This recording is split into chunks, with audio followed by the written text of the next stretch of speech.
bateau à qu'elle naviguer en les vagues là. Senti un chalet dans tout là.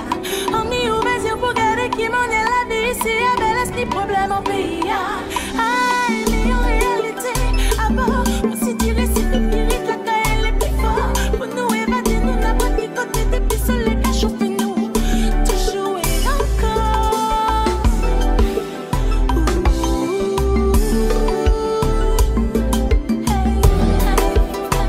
Soleil a brillé. Soleil a chanté. Soleil a chanté. Soleil a chanté. Dans nos yeux chanté. C'était tout si belle, et pas seulement belle. Et si belle que je peux qu'arriver à trapper pour moi si vous mettez aux assiettes petites lignes. Plantation bonne et fille à pas qu'à faire nous chapper pour les mois. Même on va la piste et pendant va qu'à péter en tête.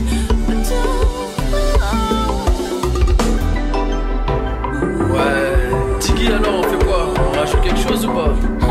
Je sais pas, Dini, toi t'en penses quoi? Mais il y a toujours tout pour moi. C'est bon les gars, je crois que si je le prenais en mode Soleil a brillé. Ouais, si, vas-y aussi. Dans nos yeux chanter. Soleil a brillé. Dans nos yeux chanter.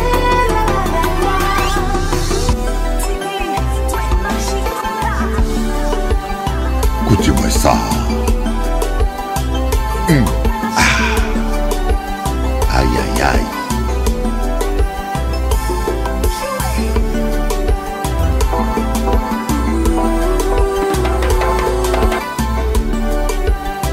Yeah. Abaissez les mains, louez mon Dieu. Abaissez les mains, louez mon Dieu.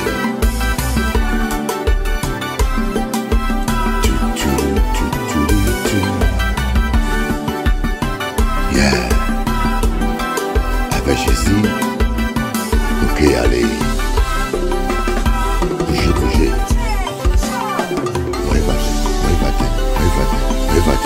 Aïe, aïe, aïe, aïe, aïe. Anouaï. Anouaï. Anouaï. Pour mon Dieu, Anouaï. Jimmy.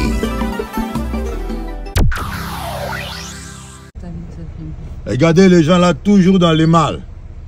Mais à qu'à casser ça. Au nom de Jésus. Filme.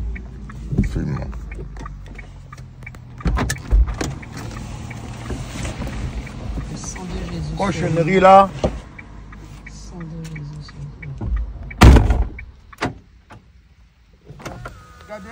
Regardez bien, il va mettre. Regardez-moi ça. C'est du vaudou. Il va mettre cochonnerie. J'avais mis ça, savon, machin.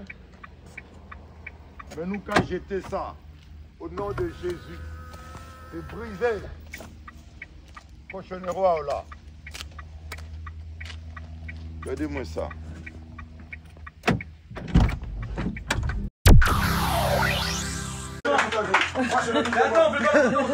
Attends, mais je suis là, je filme là. C'est moi. Les gars, vous savez, les gars, écoutez-moi. Non, c'est sérieux. Les gars, attends, vous sortez de loin, les gars, soyez fiers de vous.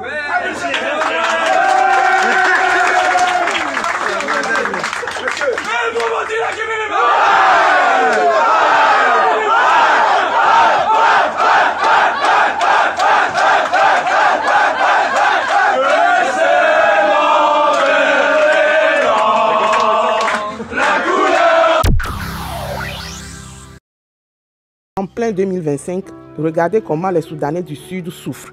Regardez dans quoi ils vivent. Aucun média n'en parle. Tous les médias parlent que de Gaza.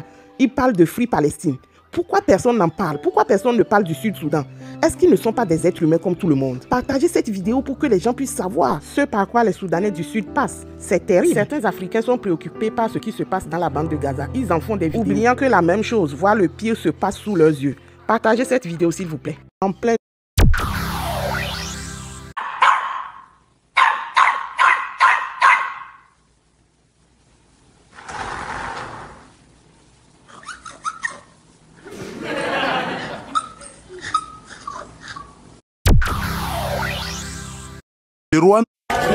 Le Rwanda a une raffinerie aujourd'hui de coltan. Mais le Rwanda n'a pas de coltan dans son sol. Le Rwanda est en train de construire une raffinerie moderne d'or pour toute l'Afrique australe. Écoutez, soyons quand même sérieux. Soyons sérieux.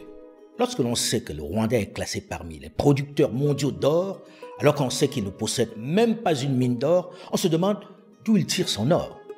On se demande où il tire également le coltan et le cobalt qu'il vend sur le marché mondial. Ce n'est un secret pour personne. Il vient entièrement de la RDC. L'importance de cette manne pour le Rwanda, qui sait mieux se projeter et mieux anticiper que son grand voisin congolais, est telle qu'il a carrément construit des infrastructures lourdes pour transformer ces minerais. À la manière très méthodique et très pragmatique du président Paul Kagame, le Rwanda s'est doté d'une raffinerie d'or pour 5 millions de dollars, avec une capacité de 6 tonnes par mois. Elle est opérationnelle depuis mars 2019. Les minerais pèsent pour beaucoup dans l'économie rwandaise. La géographie du budget du Rwanda est simple. Mais c'est un pays d'une fragilité extrême. 50% du budget provient de l'aide internationale. L'aide internationale qui est essentiellement déversée parce que le régime a réussi à culpabiliser l'opinion mondiale à propos du génocide. Donc, si vous voulez, c'est une sorte, entre guillemets, ce que certains ont appelé, une sorte de rente génocidaire que reçoit le régime de Kigali. Et les 50 autres % proviennent du pillage des ressources du Congo, du Kivu et toute la région périphérique du Kivu. Imaginons deux choses. Un, qu'il y ait un retour d'un pouvoir relativement fort en République démocratique du Congo et que Kinshasa réussisse à reprendre le contrôle du Kivu et de ses provinces orientales. Le Rwanda perdrait du jour au lendemain 50% de ses revenus.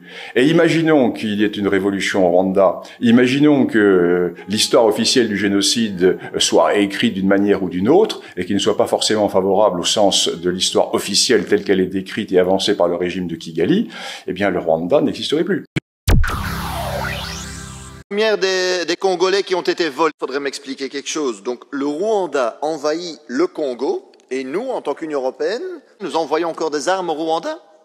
Le Rwanda vole les ressources congolaises et nous, on va faire un accord avec le Rwanda pour acheter ces matières premières des Congolais qui ont été volées. Parce que c'est ce qui se passe.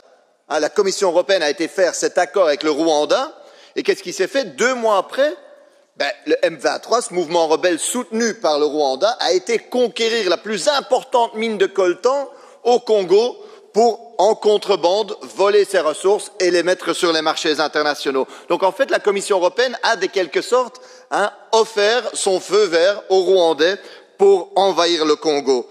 L'Europe se trouve, en d'autres mots, du côté de l'agresseur. Et tout ça pour les profits des multinationales sur les corps des Congolais.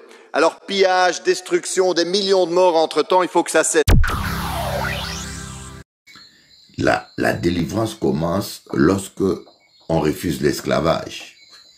Tant que vous acceptez l'esclavage et vous vous contentez de l'esclavage, vous appréciez l'esclavage, vous ne serez jamais délivré. La première chose, il faut comprendre et prendre conscience que tu n'as pas été créé pour être esclave des démons. Tu n'as pas été créé pour vivre dans l'esclavage de Satan. Tu n'as pas été créé pour vivre la médiocrité et la pauvreté. Toi as commencé à changer avec le fils prodigue. Dès que le fils prodigue s'est dit, c'est pas normal cette vie que je mène. C'est pas normal que moi, je mange la nourriture de cochon. C'est pas normal. Dès qu'il a commencé à réfléchir Même les serviteurs de mon père mangent mieux que ça. Et moi, son fils, je dois manger la nourriture des cochons. Dès qu'il s'est dit que ce n'est pas normal, alors là, le changement a commencé. Je ne sais pas quelle est ta situation sentimentale, quelle est ta situation spirituelle. Amen. Je ne sais pas quelle est ta situation sentimentale, quelle est ta situation spirituelle. Mais toi seul, tu sais ce que tu es en train de vivre. Mais je tiens à te dire, tant que tu acceptes la médiocrité, Dieu ne peut pas te délivrer de quelque chose que tu aimes. Dieu ne peut pas te délivrer d'une situation que tu acceptes. Donc, l'histoire de Daniel commence là. L'archange Gabriel dit à Daniel, dès le premier jour que tu as eu à cœur de comprendre et de t'humilier. Qu'est-ce que Daniel voulait comprendre? Daniel, en lisant les prophéties de Jérémie, il voit que Jérémie avait prophétisé le 70e année de la captivité. Les enfants d'Israël devaient être libérés et retourner dans leur pays. Et ils ne comprenaient pas pourquoi est-ce que ils n'étaient pas libérés. Ils étaient toujours captifs.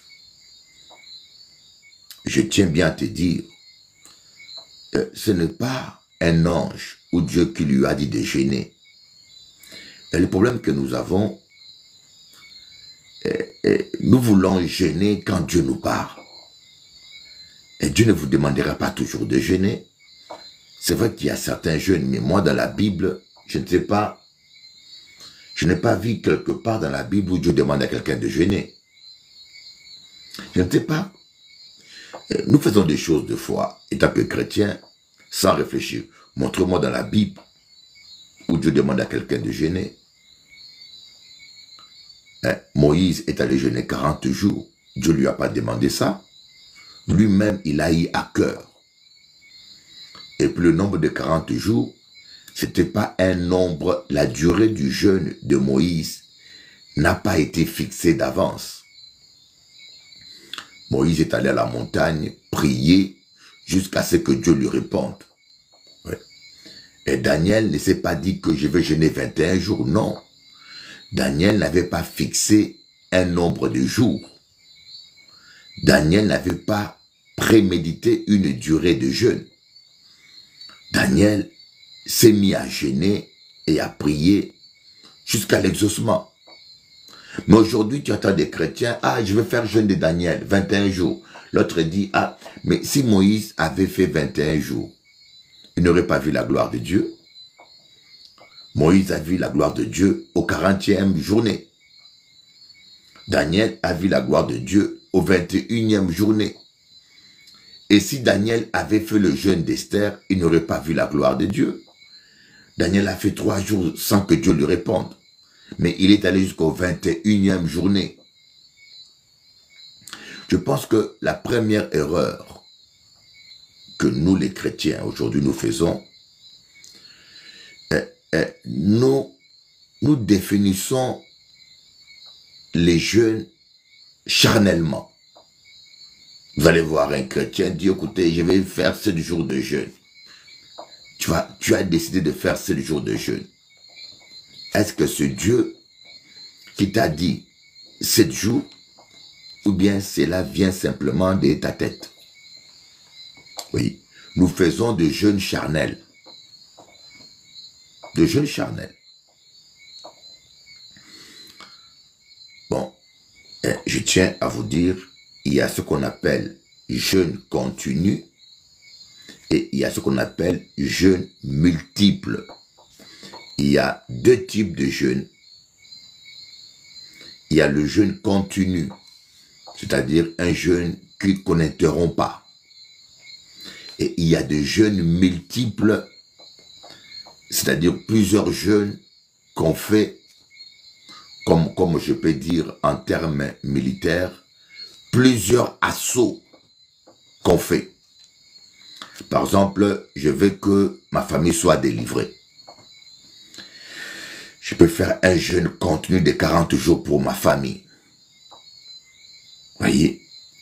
Maintenant, les jeûnes multiples, comme dit l'apôtre Paul, je veux que ma famille soit délivrée, je fais 3 jours. Il n'y a pas de délivrance, je m'arrête, je fais une pause, le lendemain, je recommence encore. Je fais 21 jours.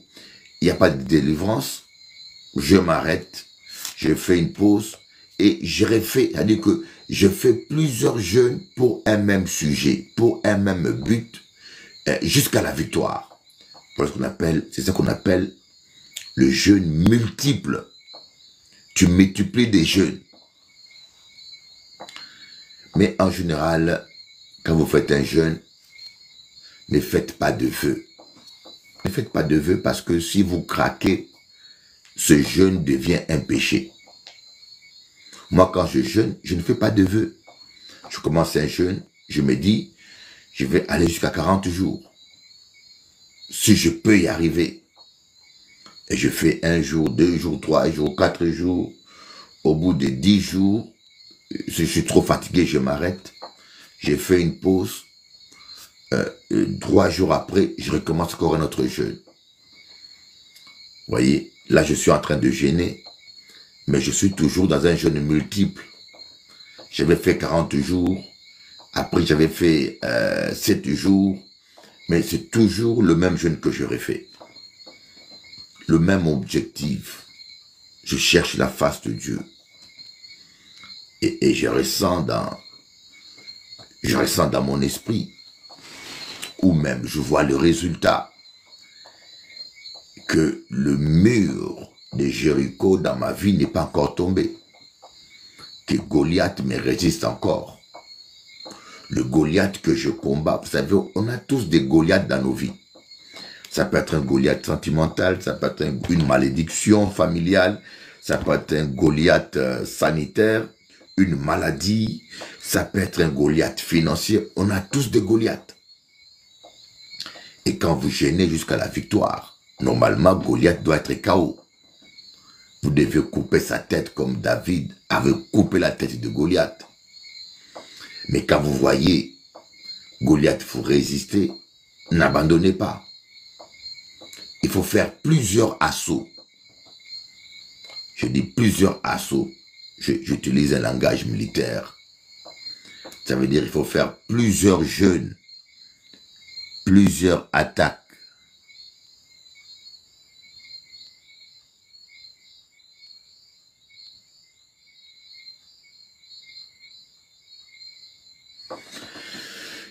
Voilà.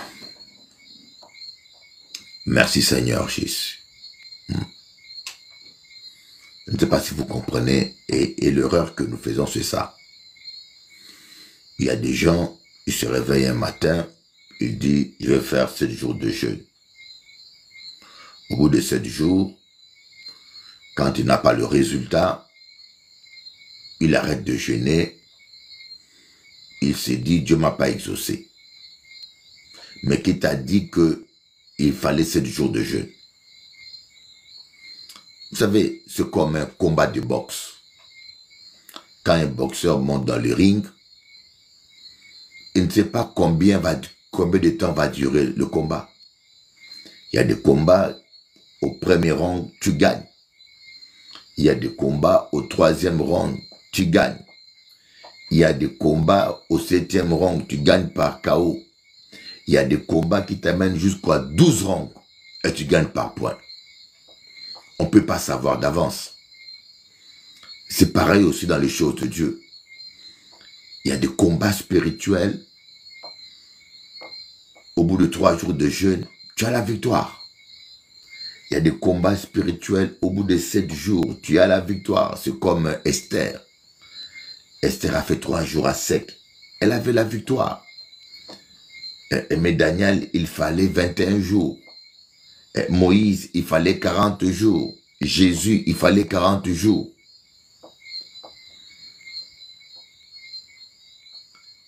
Et voilà pourquoi je vous dis, voilà pourquoi même Jésus a dit, il faut toujours prier sans se lasser. Il faut toujours prier sans vous décourager. Il faut toujours prier. J'entends tellement les gens parler du jeûne de Daniel. C'est devenu comme une formule. C'est ce que je reproche à tous ces prédicateurs et enseignants qui ont voulu systématiser le jeûne biblique. Le jeûne de Daniel, le jeûne de Esther, le jeûne de Moïse, et ils ont donné des appellations au jeûne. Voyez, mais Esther, lui, il a jeûné 3 jours, conduit par l'esprit. Conduit par l'esprit. Mais toi, peut-être c'est 5 jours. Toi, peut-être ça sera 8 jours, 9 jours. Pas obligatoirement 3 jours comme Esther. Et Daniel, Dieu l'a conduit à 21 jours. Et Daniel mange des légumes. Et je connais un prédicateur américain qui a apporté le réveil en Argentine. Lui, il a fait 3 fois 40 jours. 3 fois 40 jours. 3 fois 40 jours. Vous voyez.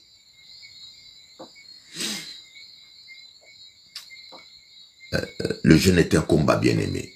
Le jeûne est un combat. C'est comme un combat de boxe. C'est un combat. Ce n'est pas parce que l'ennemi te résiste que le combat est perdu. Tu peux faire 3 jours de jeûne, les démons te résistent. Mais cela ne veut pas dire que Dieu t'a pas exaucé. Cela veut dire encore qu'il faut continuer.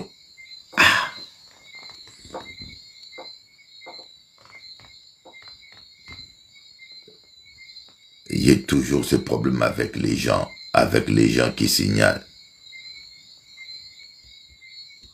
Je ne sais pas pourquoi les gens sont toujours en train de signaler mon direct. Et vous êtes là, vous êtes des chrétiens, vous tapotez pas sur les j'aime. Vous savez, le public le moins actif, c'est le public chrétien. Des païens tapotent, des païens frappent à l'écran, tapotent, réagissent. Mais les chrétiens sont là, ils te regardent comme ça. Ils disent même pas Amen, ils te regardent. Mais quand vous tapotez, ça veut dire Amen. Vous soutenez le message. Mais les chrétiens, par sont là, ils te regardent. Et les païens, les sorciers, les satanistes nous signalent, et puis boum, le direct est restreint, est bloqué. Merci. Merci pour ceux qui tapotent. Merci beaucoup. Que Dieu vous bénisse. C'est le minimum que je vous demande sur TikTok. Pour qu'on ne puisse pas nous bloquer. Mais je vous dis, on est tellement peu zélés que même ce petit geste-là, ce geste-là comme ça, tapoter sur TikTok surtout, il faut qu'on supplie les chrétiens. C'est regrettable. Qu'on puisse vous supplier pour ça seulement. Alléluia. Voilà, moi je tapote là, regardez, voilà. Je suis obligé de le faire moi-même. Je suis obligé de le faire moi-même. Ouais, tapez sur l'écran avec votre petit doigt comme ça. Je suis obligé de le faire moi-même. Moi-même. En même temps que je prêche.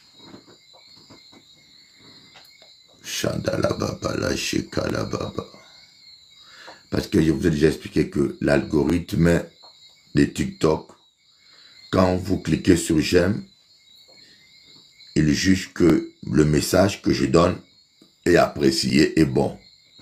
Quand quelqu'un va signaler mon direct, il va voir 2 ou 3 signalements, mais il va voir 50 appréciations.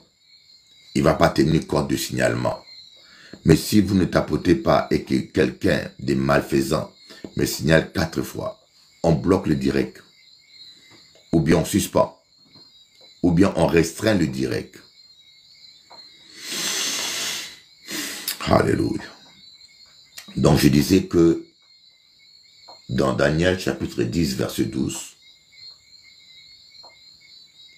l'ange Gabriel va dire à Daniel, ne crains rien, car dès le premier jour où tu as eu à cœur de comprendre et de t'humilier devant Dieu, tes paroles ont été entendues, et c'est à cause de tes paroles que je viens. Donc si Daniel n'avait pas prié, Dieu n'aurait rien fait. Est-ce que vous comprenez? Gabriel dit, c'est à cause de tes paroles. Autrement dit, c'est à cause de ta prière que je viens. Voyez, c'est pour cela l'apôtre Jacques dit, vous demandez, vous ne possédez pas parce que vous ne demandez pas.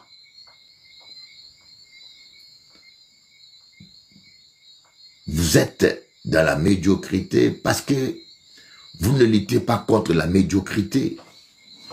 Vous êtes esclave parce que vous ne vous révoltez pas contre l'esclavage. Et vous savez, les premiers missionnaires européens, quand ils sont arrivés en Afrique, ils ont manipulé les Africains avec la Bible en leur faisant croire qu'ils devaient accepter l'esclavage ou la colonisation. Voyez. Et dès que l'esclave acceptait l'esclavage, il ne va pas se révolter. Il ne va plus réfléchir à la manière ou aux méthodes pour s'échapper. Et c'est un peu ça que fait le diable. Si toi tu acceptes que cette vie médiocre que tu mènes est normale, tu vas y rester. Si tu acceptes que Dieu t'a créé pour galérer. Ah, voyez, on me signale encore.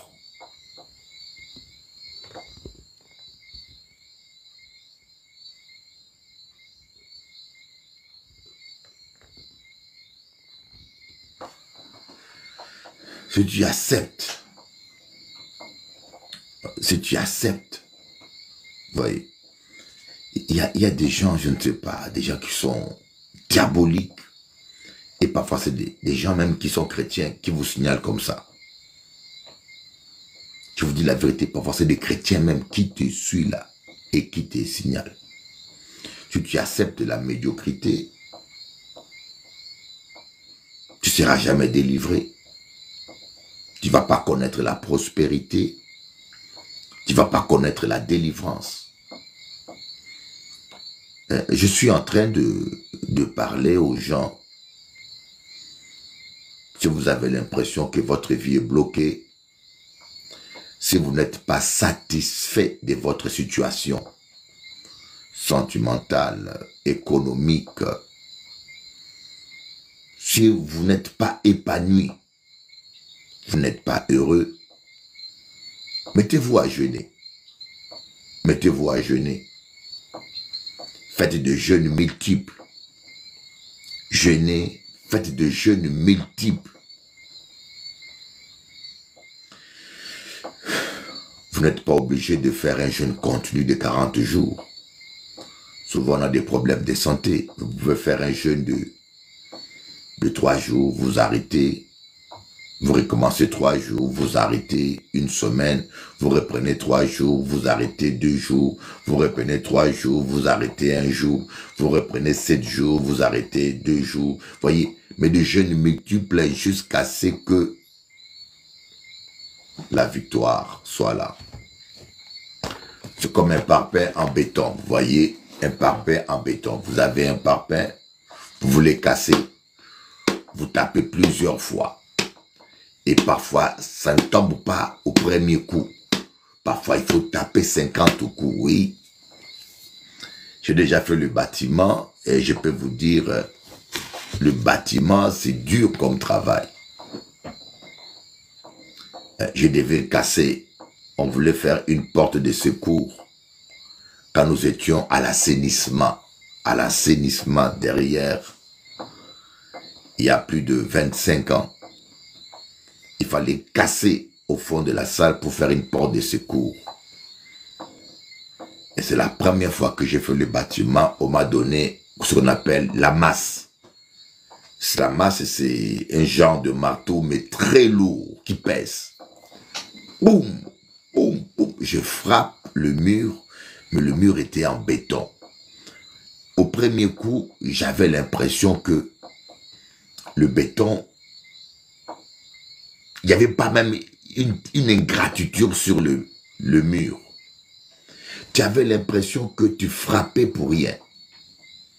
Mais le béton s'est cassé à l'intérieur. Vous savez, des fois, vous priez, vous gênez, vous avez l'impression qu'il n'y a pas de changement.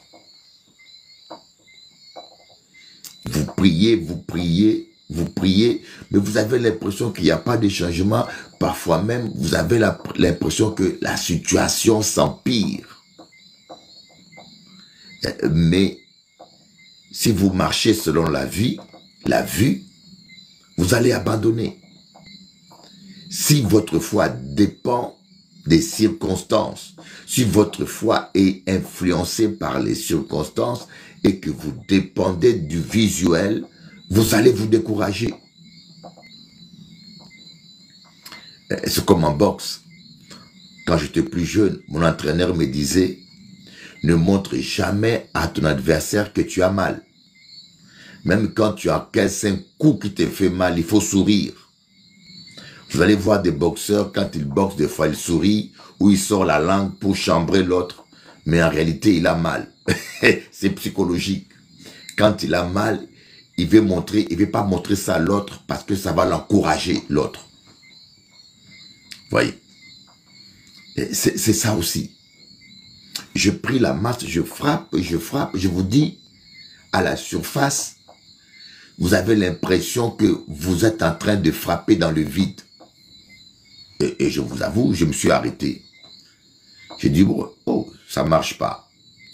Et j'avais un frère, Christian Gobardan. Maintenant, il est apôtre. Christian Gobardan, lui, il a pris la masse, il avait l'habitude. Il a commencé à frapper, il a commencé à frapper, il a commencé à frapper. Il ne s'est pas découragé. Il a frappé autant que moi, sans aucun changement. Mais à un moment donné, des petites fissures commençaient à apparaître. À un moment donné, des grosses fissures. Et enfin, le mur s'est écroulé, on a fait une porte de sortie. Cela a été un enseignement pour moi. Des fois, tu pries, tu frappes le mur, tu pries. Voyez, la prière, on dit la parole de Dieu est comme un marteau qui brise le roc. Ta parole, c'est comme un marteau qui brise le roc. Parfois, tu pries, tu frappes, tu vois pas les résultats, tu vois aucun changement. Mais ne pense pas que parce que tu ne vois rien, que rien se passe. Ne pense pas que parce que tu ne vois aucun changement, que rien ne se passe. C'est la raison même pour laquelle Jésus a dit « Heureux celui qui croit sans avoir vu ». Heureux celui qui croit sans avoir vu. Il y a des gens là qui sont en train de prier avec moi. D'autres sont en jeûne, bien avant moi. Il y en a d'autres qui ont arrêté de jeûner, qui ne prient plus. Parce qu'ils n'ont pas eu de résultats. Parce qu'ils se sont découragés. Non. Il faut voir l'invisible. Il faut t'appuyer sur la parole de Dieu. Je vous donnerai un exemple. Parfois, nous prenons des médicaments. Vous prenez des médicaments. Spécialement des antibiotiques. Je vous donne un exemple. J'ai mes chiens qui avaient des boutons, comme s'ils avaient l'allergie sur leur peau. Je suis allé voir le vétérinaire, j'ai amené un chien. Le vétérinaire a examiné le chien, il a dit c'est des parasites. C'est un problème que cette race a, les American Staff.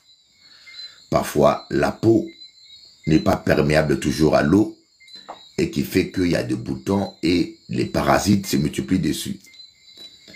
Et le vétérinaire va me donner un shampoing spécial. Il m'a dit, prends ce shampoing, tu nettoies ton chien 2 fois par semaine. Et puis il me dit, ne t'inquiète pas, la première semaine, tu n'auras pas de résultat. Mais c'est au bout de 10 jours, 15 jours, que tu vas commencer à voir les premiers résultats possibles. Et je suis revenu, la première semaine, je lavais les chiens 2 fois. Il n'y avait pas de résultats. Comme l'a dit le vétérinaire, il n'y avait pas de résultats visibles. Mais j'ai respecté ce que le vétérinaire m'a dit. Nous sommes maintenant à la 2e semaine et je commence à voir les résultats. Les boutons commencent à disparaître. C'est comme ça que vous devez agir dans les choses de Dieu. Quand vous priez, même quand vous ne voyez pas les résultats, cela ne veut pas dire que Dieu ne vous exauce pas. Même quand vous voyez aucun changement, vous devez persévérer. Vous devez persévérer parce que Dieu n'est pas un homme pour mentir. Il a dit, vous invoque-moi et je te répondrai. Tu peux jeûner 1 semaine, Dieu ne te répond pas. 2 semaines, Dieu ne te répond pas. 3 semaines, ça prendra le temps que ça prendra. Un moment donné, Dieu va te répondre. J'aimerais vous donner l'exemple de Élie. Élie a prié pour qu'il ne pleuve pas pendant 3 ans et demi. Il n'y a pas eu de pluie. Et il est allé prier pour qu'il pleuve. Il va prier une première fois. Il dit à son serviteur, va voir s'il y a un changement dans le ciel. Va voir s'il n'y a pas un nuage qui arrive. Le serviteur est allé voir, il n'y avait rien. Le serviteur vient, il dit, il n'y a rien. Et lui dit une 2e fois, va voir encore. Son serviteur va voir, il revient, il lui dit, il n'y a rien. Et il va encore prier. Il lui dit, va voir encore. 3e fois, il va regarder, il revient, il dit, il n'y a rien. Et il va prier encore. Va voir encore. Jusqu'à la 7e fois. Au bout de la 7e fois, le serviteur regarde, il voit un nuage en forme de main. Et il va dire à Élie, oui, il y a quelque chose maintenant. Je vois un nuage qui ressemble à la main d'un homme. Élie lui dit, et lui dira, va vite dire à Akab que la pluie arrive. Voyez, tous ces récits-là ont été écrits pour t'encourager toi. Hein? Il faut pas baisser les mains. Dieu ne peut pas mentir. Ayez foi en Dieu. Je voulais simplement encourager quelqu'un à ne pas baisser les mains. Je voulais encourager quelqu'un à croire aux promesses de Dieu. Un jour, tu t'en sortiras. Un jour, tu t'en sortiras. Un jour, tu t'en sortiras. Pom, pom, pom. Un jour, tu t'en sortiras.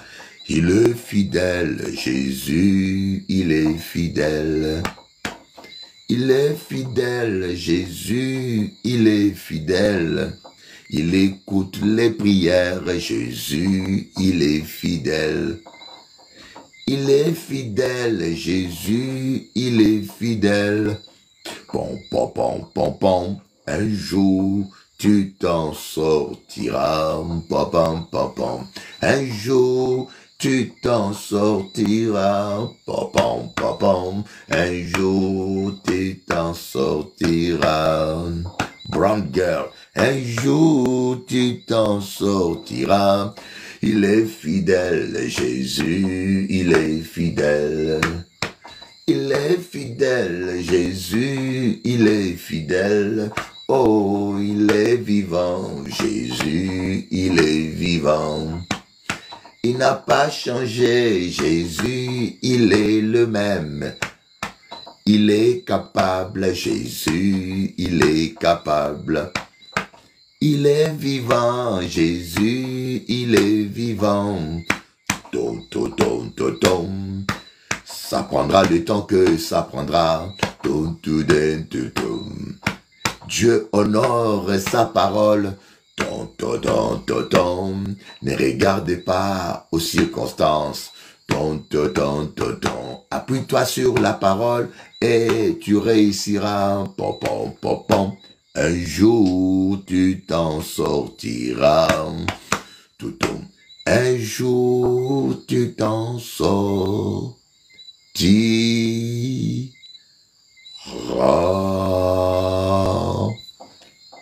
Amen. Ne désespère pas. Vous savez, les païens disent, l'espoir fait vivre. Les païens disent ça, l'espoir fait vivre. Vous savez, beaucoup de gens mettent fin à leur vie parce qu'ils n'ont plus d'espoir. Parce qu'ils désespèrent. Ayez la foi en Dieu. Devenez incrédule aux échecs. Ne croyez pas à l'échec. Vous savez, un païen dit ça, l'échec n'existe pas. L'échec existe seulement quand tu abandonnes. C'est fort ça. L'échec n'existe pas. Est-ce que tu prends Dieu au sérieux? Dieu vient te dire, invoque-moi et je te répondrai. Et il te dit, je te révélerai des grandes choses, des choses que tu ne connaissais pas. Mais entre nous, est-ce que Dieu est un menteur? Si tu viens me dire, ah pasteur, je ne comprends pas, je priais, Dieu m'a rien dit. Donc, autrement dit, tu es en train de dire que Dieu a menti. Quand vous ne croyez pas Dieu, quand vous doutez, mais vous doutez du sérieux de Dieu. Autrement dit, douter de la parole, c'est insulter Dieu. Vous savez, moi j'ai été vexé, très vexé, quand un de mes fils spirituels m'a traité de malhonnête. Il m'a dit, tu es malhonnête, tu es un filou. Et je lui dis, je t'avoue, l'affaire s'est pas conclue indépendamment de ma volonté. Et je viens d'écrire à mon courtier pour lui dire ma déception. Mais la personne ne me croyait pas. Et croyez-moi, ça m'a fait très mal. Ça m'a fait très mal. Que la personne doute de mon sérieux. Il doute, il ne croit pas. Ça fait très mal. Mais imaginez-vous Dieu, le créateur du ciel et de la terre, et nous on doute de son sérieux. On traite Dieu de charlatan ou on traite Dieu de menteur. La Bible dit qu'il est impossible à Dieu de mentir. Pourquoi vous ne prenez pas Dieu au mot? Voilà ma question. Pourquoi vous ne prenez pas Dieu au mot? Pourquoi vous préférez croire à l'échec que de croire Dieu? Dieu qui dit, invoque-moi et je te répondrai. Il dit, vous me chercherez et vous me trouverez si vous me cherchez de tout votre cœur. Je vous dis, cette parole-là, je l'ai vécue. Le Saint-Esprit m'est témoin. Je vous dis bien, le Saint-Esprit m'est témoin, je ne mens pas. Parce qu'aujourd'hui, il y a certains prédicateurs qui mentent. Mais je vous dis, le Saint-Esprit m'est témoin. C'est le seul verset que j'ai entendu d'une manière audible.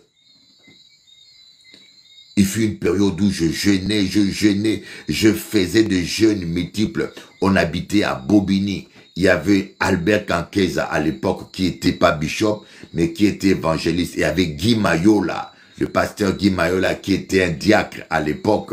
Il y avait Nico Kabasele qui était un simple chrétien, qui avait le don de prophétie. Il y avait Jean-Claude Tizoubou qui était évangéliste. Je ne sais pas qu'est-ce qu'il est devenu.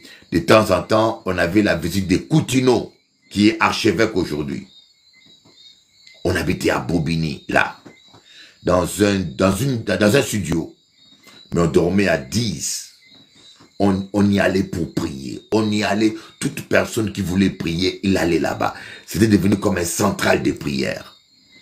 Et moi, je gênais sans savoir. J'avais soif de Dieu. Ah, sois béni Aurélie. Et un soir, pendant que, un après-midi plutôt, pendant que je jeûnais, vous savez, quand Dieu veut prendre rendez-vous avec toi, il sait prendre rendez-vous sans rendez-vous. Le Saint-Esprit a fait que je me retrouve seul à la maison. Dans cette maison, il y avait tout le temps des visites. Écoutez bien, à Grigny, à Bobigny, on avait tout le temps des visites. Mais ce jour-là, le Saint-Esprit a fait que Bishop Albert avait une mission. Jean Cotizubou était allé prêcher ailleurs. Nico n'était pas venu. Celui-là, même les sœurs qui étaient là pour nettoyer, faire à manger, personne n'était là. Je me suis retrouvé seul l'après-midi. J'étais en train de gêner. J'étais endormi sur le fauteuil. Lorsqu'à un moment donné, mes mains, mes pieds, mes yeux, tout mon corps a été paralysé. C'était comme si j'étais dans un coma. Tout mon corps était paralysé. Et moi, je pensais à une attaque démoniaque parce que ma conscience était là. Je me suis dit, ça c'est une attaque. Je commence à invoquer le sang de Jésus. Je commence à invoquer le sang de Jésus. Je commence à invoquer le sang de Jésus. Mais rien ne s'est passé. Je sentis la paix. Et puis j'ai senti la présence de quelqu'un. Je ne pouvais pas ouvrir les yeux. Vous savez, vous ne pouvez pas ouvrir les yeux, voir Dieu. Vous risquez de mourir. J'arrivais pas à ouvrir les yeux. Et j'ai entendu une voix audible. Je vous dis bien devant Dieu, une voix audible. Tu m'as cherché et tu vas me trouver, car je suis un Dieu vivant.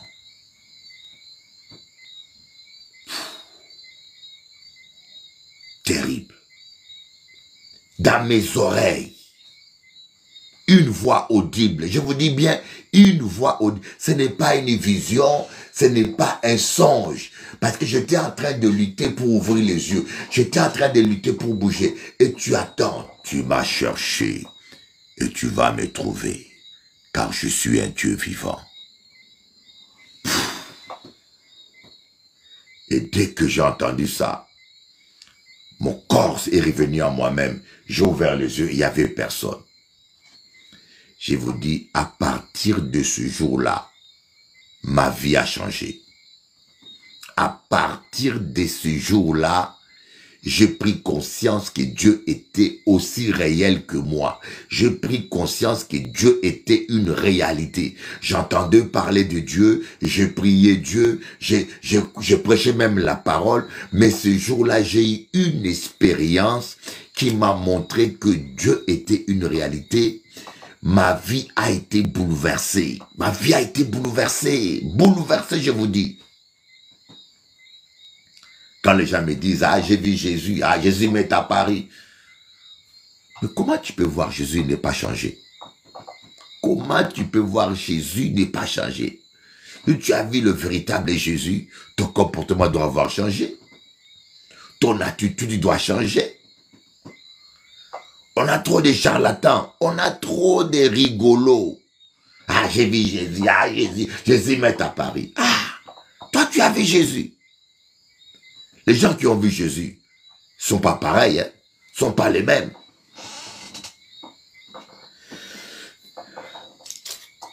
Je connais un ami qui dit, j'ai vu Jésus. Je dis, l'argent, l'argent, l'argent, l'argent. Toi, tu vas voir Jésus et lui dire l'argent, l'argent. Ah, les petits. Toi, tu vas voir Jésus. Tu vois Jésus, tu as donné l'argent. Aïe, aïe, aïe, aïe, aïe, aïe, aïe. Quand tu vois Jésus, si tu ne fais pas grâce, tu vas pisser dans ton pantalon. Tu as vu Daniel, il est tombé par terre. Hein. Il avait vu l'archange, lui, l'archange Gabriel. Il est tombé comme mort par terre. Il fallait que l'archange lui dise, fortifie-toi pour qu'il se redresse. Pareil que l'apôtre Jean. Et la gloire de Dieu est tellement puissante.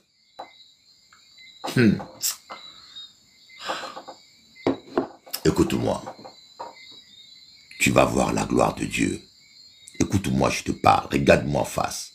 Je te dis, tu vas vivre la gloire de Dieu. Si tu n'arrêtes pas de le chercher. Je te l'ai dit, tu vas vivre la gloire de Dieu. Dieu ne fait acception de personne. S'il m'a parlé, il va te parler. Ne croyez pas qu'il y a des enfants chéris de Dieu, des enfants préférés, mais sinon Dieu ne serait pas juste. Dieu n'est pas injuste, il ne fait acception de personne. Que cela t'encourage. Si Dieu m'a parlé, il va te parler. N'abandonne pas.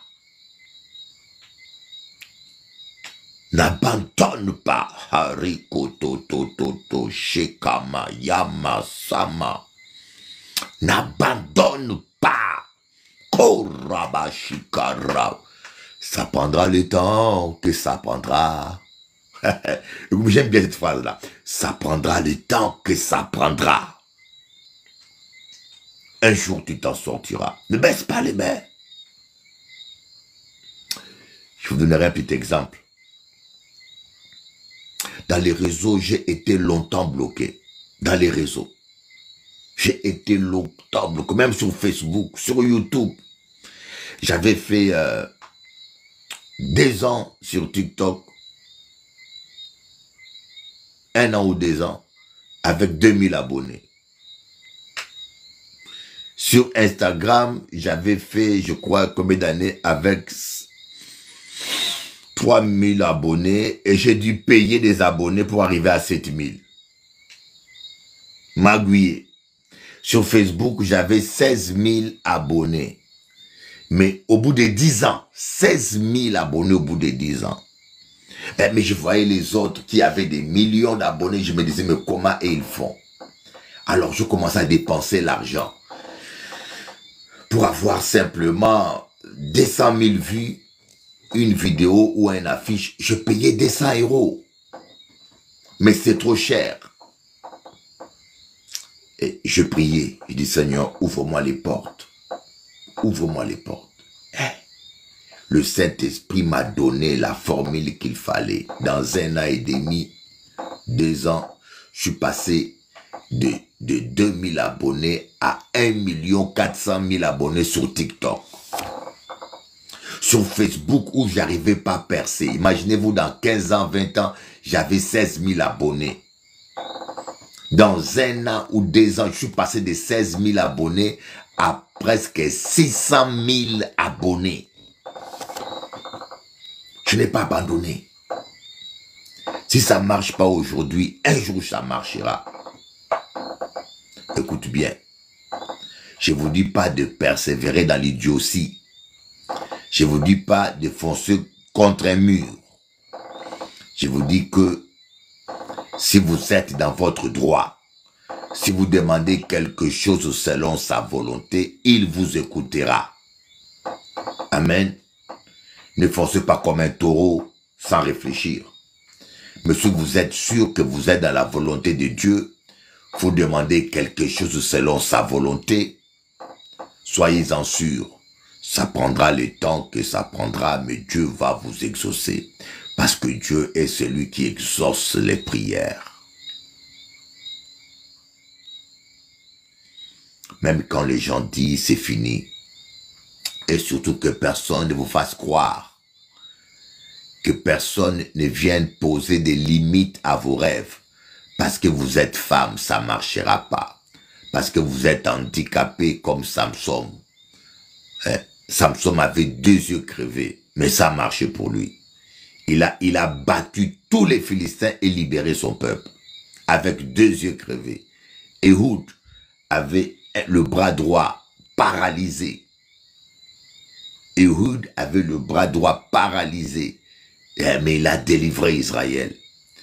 Que le diable ne te mente pas.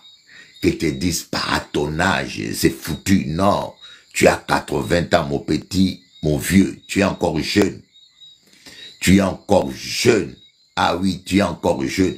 Tu peux rêver. À 80 ans, tu peux rêver. Tu n'es pas fini. Moïse a commencé à 80 ans, non?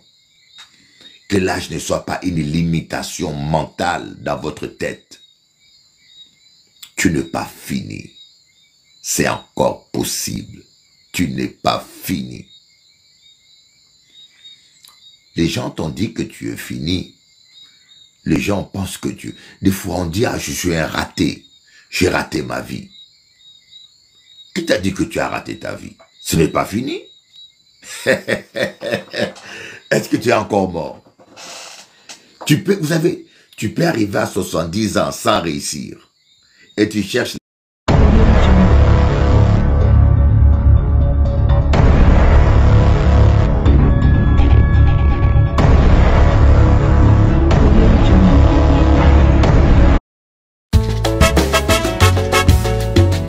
Baby, I need you in my life. Forget all your problems this night. Please don't discriminate me. Can you satisfy my desire? Love don't have color, age and border. Baby chérie, danse avec moi. Baby chérie, dance with me. Doudou chérie, danse avec moi. Baby chérie, dance with me. Doudou, je te veux avec moi. Oublie tous tes problèmes ce soir. S'il te plaît, ne me discrimine pas. Je te veux pour la vie. L'amour n'a pas de couleur, d'âge ni de frontières. Baby chérie, danse avec moi. Danse avec moi. Baby chérie, dance with me. Yo te amo, nena. Doudou chérie, danse avec moi. Oh, oh, baby chérie, dance with me. Je ne saurais vivre sans toi, parce que tu es l'amour de mes rêves. I can't sleep without you. You are the love of my dreams. Baby chérie, danse avec moi. Baby chérie, dance with me. Baby chérie, danse avec moi. Danse avec moi. Baby chérie, dance with me. Dance with me. Doudou chérie, danse avec moi. Danse avec moi. Baby chérie, dance with me. Dance with me. Nena, venga, baila conmigo, porque te amo mucho. Tu sais, ton sourire éclaire les ténèbres de mon âme. I love you, baby. You are so beautiful. God bless you. Baby chérie, danse avec moi. Danse avec moi. Baby chérie, dance with me. I love you, baby. Baby chérie, danse avec moi. Te quiero, mi amor. Baby chérie, dance with me. Baby chérie, dance with me. Move up, move up. Love you, baby. Baby chérie, dance with me. Move up, move up. Baby chérie, dance with me.